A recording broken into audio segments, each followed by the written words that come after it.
I didn't go so much as Barr did, thinking one specific topic, just because I'd been First Lady of Texas and worked on a number of issues, including, of course, education. George had run on education as a campaign, policy issue that he campaigned on. So I knew we would spend a lot of time on education. I hoped we would.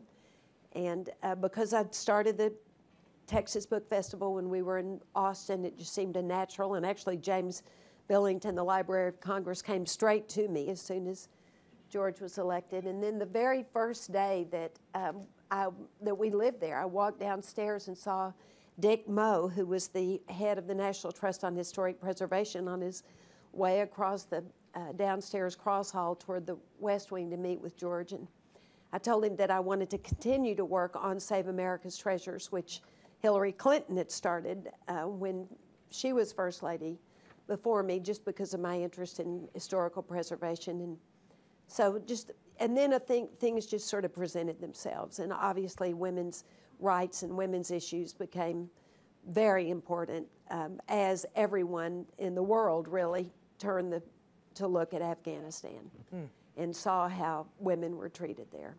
And I think American women were really horrified. The idea of a government that would forbid half of their population from being educated was really shocking to us. And I noticed, I could tell that American women really felt a very strong sense of sisterhood with women in Afghanistan and wanted to do whatever they could to help.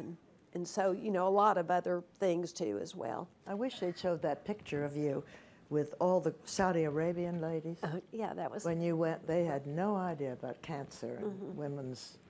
breast cancer, yeah. I mean, you did 100 things. I did a lot of things. It must be an extraordinary feeling to know that you have a pulpit and you can use it to make a difference. Well, I knew that, obviously, from watching Barr and from Lady Bird's famous line about the First Lady has a podium, and she said for herself, and I choose to use it.